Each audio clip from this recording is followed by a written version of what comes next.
some hockey. Tonight. Energetic, passionate, and savvy. Gouche Live. Brought to you by the good people at the Hockey News and Sports Illustrated. And now, ladies and gentlemen, the Gouche. Hey, welcome to another episode of Gouche Live right here. I am at Willow Ridge Pub and Eatery. I'm going to have some great service here. They've taken very good care of me. And of course, this has been brought to you all by the good people at the Hockey News and Sports Illustrated. You know, I'm Kerry Goulet. I'm the host, and I will be with my good friend, Stephen Ellis from the Hockey News. We're going to be talking a little bit about what's going on in the NHL. Obviously, he'll give us a little bit of his thoughts on the expansion draft and then right into the entry draft that goes tonight. Yes, sir. Is Owen Powers the obvious number one? We will hear it from the best in the business, Stephen Ellis. Ladies and gentlemen, Stephen Ellis. How you doing, Gouche? I am doing fantastic. I apologize for the little bit of a mix-up here. I've driven out, I think it's called Blenheim. I'm not really sure where I am and what part of Ontario. Good friends of mine have invited me out here for a couple of nights. My wife, of course, Tony, needs a little bit of a break. So here I am, and I'm at the Willow Ridge Golf and Country Club, and I'm sitting in a bar called the Willow Ridge Pub and Eatery. They've got nice cold beverages, Coke, water, Sprite, and you can do the rest. And it's just been a great day. What beautiful weather. And I can't thank you enough for being with us today on this Friday. Yeah, it's a fun day. It's been a busy day. I went out and bought a PS5, which is if anyone's bought a PS5, they know how hard that is these days to get. Otherwise, it's been fun. Can't wait for the draft. Hey, listen, talk to me a little bit about, before we get right into the draft, the entry draft, give me a little bit of your thoughts on the expansion draft. I liked it. I picked Carey Price. I did think that they were going to pick him up. They didn't. But are you comfortable with what went on for Seattle? Yeah, I didn't see Carey Price getting picked. It didn't make a lot of sense to me for anybody involved. And they're like, he's got surgery. He would handicap the team to a point salary wise where this offseason would have been a big challenge, and it just wouldn't have made any sense. Same with Tarasenko. You bring in those big salaries, and then you go into free agency with a solid free agent class, and you just can't do anything. So the whole thing there is clearly they're focused on drafting well in the free agency, or not drafting, picking some good guys up in free agency. They can go out there and get a guy like Gabriel Landeskog, Dougie Hamilton, maybe Peter Mrazek. So I think that was kind of the best thing they could do. Obviously, the lineup doesn't look good, but neither did Vegas's when they announced their initial roster. So I'm not too worried right now at that. It just if they then screw up the free agency side of things, that's when you become a little worried there. You're a little bit frozen for me, but what I'd like to say is you're frozen for me. Obviously. So you're a little frozen for me. Okay, so we're both frozen.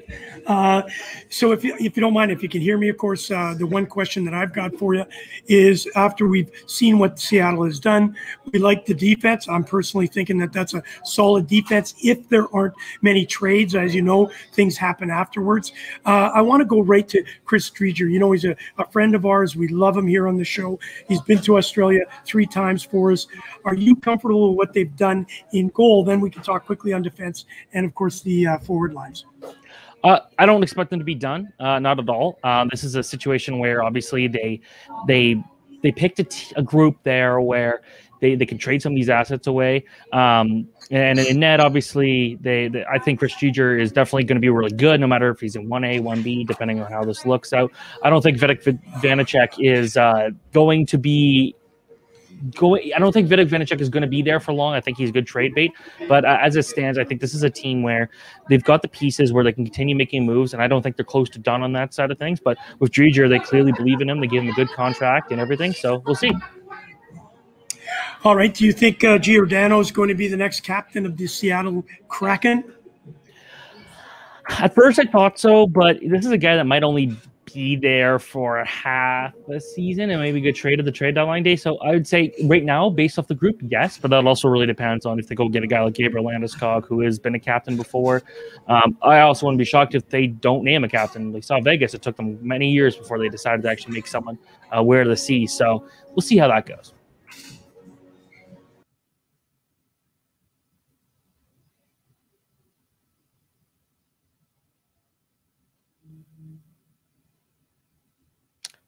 But yeah, so I'm excited to see kind of what this team kind of looks like, because when we've already seen the one trade, and it was for someone that wasn't it was Pitlick, who was not exactly a consequential player there. The key guys they're looking at right now is Alexiak, which maybe he's the team Shea Theodore, a little older than Shea Theodore, but we'll see. So a guy like maybe Alexiak works out really well. Obviously, Adam Larson, this guy's hit or miss, but I think at that salary, it's definitely a good one for them.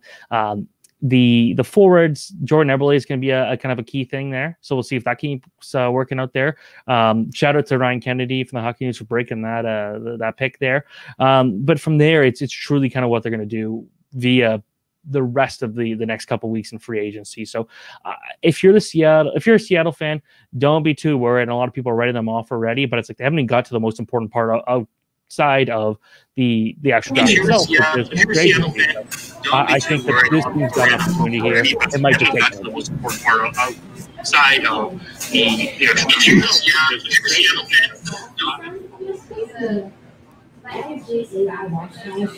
Hey, listen, obviously I'm having some technical issues. I've heard lots of what you've said, but what I'm going to do is I'm just going to ask you one more question. We're going to get right into the entry draft. Obviously, we're having some technical issues. You can't go with Gouche Live without having some technical issues. So here's the really important question. I know that I talked to you at the World Hockey Championships, and I was really excited about this Owen Powers. He looked really good. And you said, hey, Gouche, I'm not sure, but, he's got a good chance. Is he bona fide the first round, first overall? 100%. I do think Owen Power is the guy that for sure will be going number one. I think he looks like he's going to be going back to the NCAA, which is a good route for him. So for in that situation, I think that's exactly who, like, a good fit for Buffalo. They need another good defenseman. They just moved out Rasmus Ristolainen. So not a great trade. I don't know why Philadelphia decided that was the guy they really need to go pick up there. But I do think that the no-brainer there. Do I think he's the best player in 5 years? I don't know. Maybe not. That pick will go a little later in the draft. I think if number 2 is the one that's really interesting. Who does Seattle pick? Seattle, I would have said at first maybe getting Simon Edvinsson. That kind of made sense to me. They could get a really solid defenseman out there who could be a good two-way guy. But in the end, they drafted a lot of good guys there. So I think Seattle's going to go with Matthew Beniers, a UF Michigan player who also was at the World Championship. He did get hurt, but this guy is really, really talented. Now, I will say this. You'll see his name listed as Matthew Beniers in a lot of places. He actually prefers to be called Matty, and you don't really hear that often. So that's kind of cool. He prefers to be named Matty. He also is a singer. Kind of a fun fact. We tried to get him in a video that we did with him to sing because he did like theater and stuff. He wasn't too interested in that, but it's a cool little tidbit there. For Anaheim, that's where I do think they go out there and they're going to go pick out either Dylan Guenther or Simon Edvinsson. I think of Anaheim, they've got some good young pieces up front, and this is where they go and get that good young piece on defense. And that might be Simon Edvinsson. Is he my favorite player? No, but that's kind of more my realistic. If I'm doing a mock draft, I think Edvinsson will go number 3. Number 4 is where it gets interesting. A lot of people will love to say, go with Luke Hughes. He's another Hughes brother, but no. Jack Hughes needs someone to pass to, and I'm going to go in that case with Dylan Guenther, Edmonton Oil Kings. Considering it, like his U18 tournament was considered just average, it's kind of insane because this is a guy who's a really good goal scorer, really good shot. So I don't really think it's that average. So I think that's kind of exciting there for Anaheim or for New Jersey. For Columbus, if you're going there, I'm going William Eklund. You need a guy who could be your one of your number 1 play drivers because they do need a good centerman there. But you're not really going to necessarily get that in this year's draft. And if you don't get Beniers, you're going to have to stretch a bit to maybe get Kent Johnson, who's a good player in his own, but so I'm not too worried there. If we go outside the top 5, number 6 is where I do think Luke Hughes goes. Luke Hughes is a very good player, but this is a kid who grows up in Michigan, plays in Michigan. I think that would be a really nice fit there for the Detroit Red Wings, who definitely need another guy to go out there and play with Moritz Seider long term. Detroit, part of their thing for a long time was they were so good defensively. And then they weren't good defensively when guys like Nikolai Strom retired, and obviously they started to fall into this bad trap. So we'll see. After that, number 7, I think this is one where it'd be funny if Brant Clark ended up going to San Jose, because my top 2 defensemen that I've seen in minor midget were Ryan Merkley, who's a San Jose prospect, and Brant Clark, who I think could end up going to San Jose. I do think he'll be one of the best defensemen in this draft. when we look at it. The real key guy here for me is what happens to Jesper Wallstedt. He's the best goalie in the draft. My opinion, the best player in the draft. He's not going to go number one, but if I'm picking a team where he goes, I think it's LA. LA needs another goalie to kind of throw in the stable there. And then just kind of round it up, I think if you can get another really good forward there, another good center in the fray, I think Vancouver can get a lot of mileage out of Kent Johnson, who someone described to me was Elias Pettersson of Canada. Well, Elias Pettersson plays in Canada, and the Canadian team really likes him. If I'm wrapping up the top 10, that's the Ottawa Senators. Yep. I think it's a no-brainer to take Mason McTavish. This guy, he's got so much skill, and he can just he's almost in a way a Brady Tkachuk type player. And DJ Smith, the coach there, loves guys like that. So that's my top 10. It's a really strong group, I think. Hey, listen, I don't know. I heard a lot of you. I don't know how much you're hearing to me, but what's really exciting is that you know who you like in this draft, and they're going to be very picked tonight, and I'm going to be watching them, and I'm going to tick them all off to see how close you were, Stephen. Listen, I just want to mention one more thing. What I saw, there were a lot of father-sons going in this draft. Mike Sillinger, of course, his son Cole. Shane Doan has his son, Josh Doan. Brian Savage, Montreal Canadiens. I loved him a lot, the way he played. Redmond Savage and Corey Stillman, his son Chase. Are any of those guys, are you thinking anybody of those could sneak into maybe the top 10, top 5? For sure, Cole Sillinger, he's kind of one that for me is if he's not 10, he's 12 because we can't technically count 11 this year because Arizona lost their pick. Right. Also, Mason McTavish, his dad is Dale McTavish. Okay. So that's another hockey name there. But yeah, those are the two guys I think are the best shot at. The rest are kind of just more farther down, second round, I guess. All right, of course, Buffalo picks first, Seattle, Anaheim, New Jersey, Columbus, Detroit, San Jose, all the way down 18 in Winnipeg. Any chance Winnipeg picks up a good player at the 18th spot? Well, the one guy that I know a lot of people kind of would like to see there is Fabian Lysell. He's a really talented player, and there's been a lot of questions. He's almost kind of like Nikolai Ehlers. There's a lot of similarities, except there's just been a lot of stories about Lysell and his attitude not being the greatest thing, and that he doesn't always work well with coaches. So there's that. But I don't know how worried about that I am. They also got an option there in Carson Lambos. I know that's Winnipeg really would like some good defensemen, and Carson Lambos is someone who I think could be a really good fit for that team, but at the same time, he didn't exactly look good this year, so we'll see. I would keep an eye on Brennan Ottman, and Brennan Ottman is one of my favorite players in the draft. He's kind of like, do you like Brad Marchand? I do. Puts up points, gets in your face, can throw some of the hardest hits you've ever seen. He's a guy that I would keep an eye on for there. And I also would maybe keep an eye on for Samu Tumala, who we actually literally just posted his draft profile while I was talking minutes ago. He's a guy that he's a bit of a sleeper, but I think nobody ended the season as strong as he did when he just continuously put up points at the U18s whenever Finland needed a point. So there's a lot of good options there this year. This is not the strongest draft. I said that before on this show, but it's still a draft where you're going to get some good pieces where, you know what, you're at 18, maybe Winnipeg's picking a guy who at best is a middle six player, but he'll be a good middle six player. Yep. Is there anybody on this picks these years that could be a sleeper, somebody that we don't hear a lot about their name? If you could pick one of those guys, who would it be?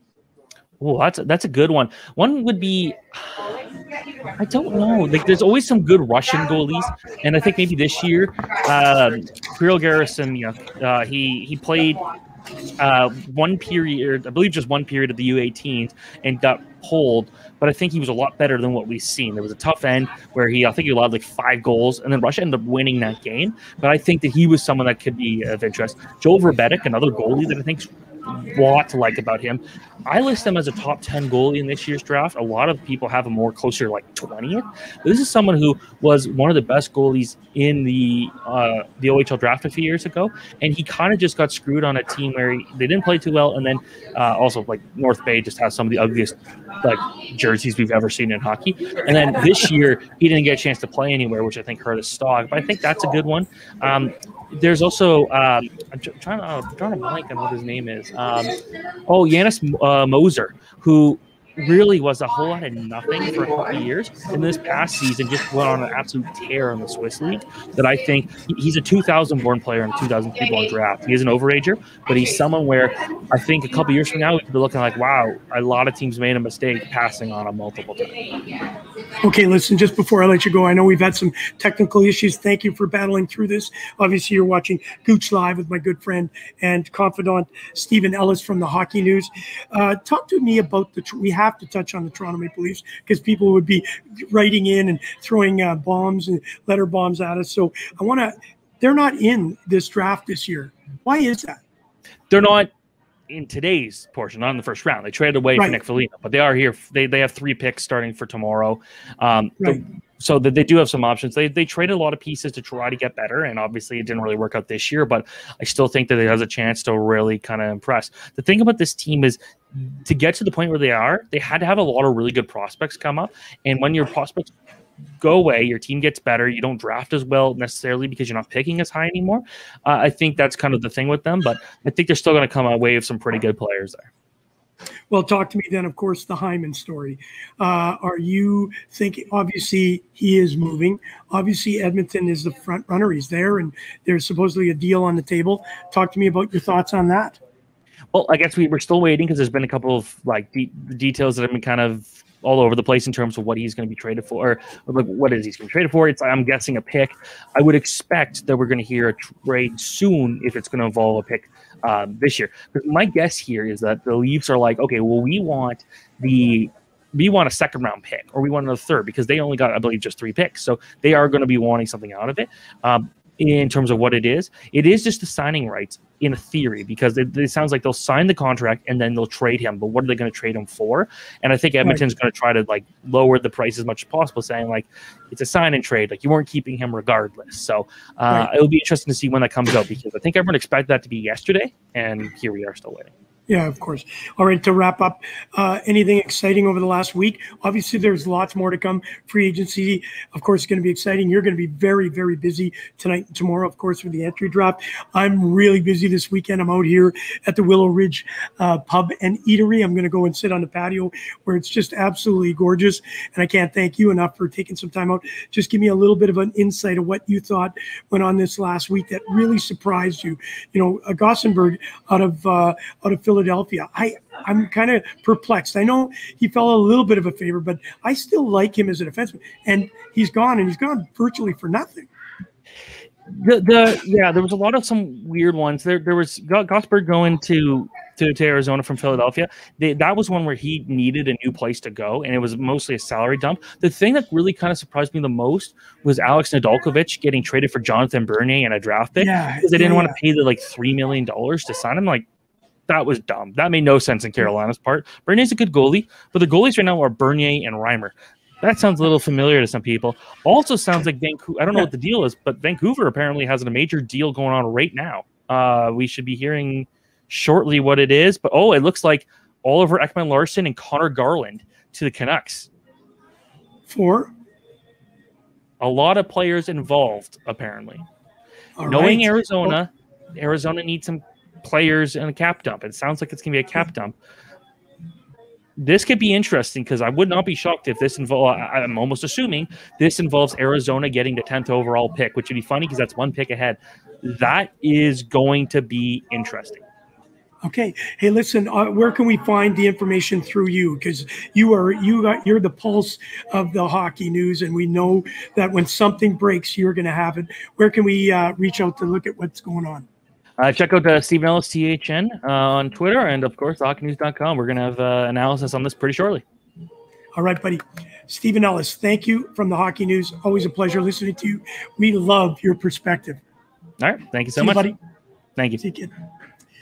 Hey, sorry about a little bit of the technical issues. Of course, we are here. We are wrapping up. We are Gouche Live, brought to you by the good people at the Hockey News and, of course, Sports Illustrated. We want to welcome everybody here at the Willow Ridge Golf and Country Club. We've had a great day, beautiful weather, great golf, a lot of great players out here having some fun.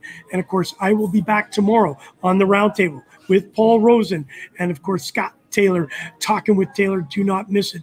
We are going to break it all down. We'll break down the expansion draft. We'll break down the entry draft and then what's going on with free agent coming up next week. You've been watching Gouche Live right here at the Hockey News and, of course, Sports Illustrated. Till tomorrow on the Rosen Report Roundtable. You've been listening to Gouche Live with your host, Kerry Goulet, better known as The Gouche, brought to you by the Hockey News and Sports Illustrated.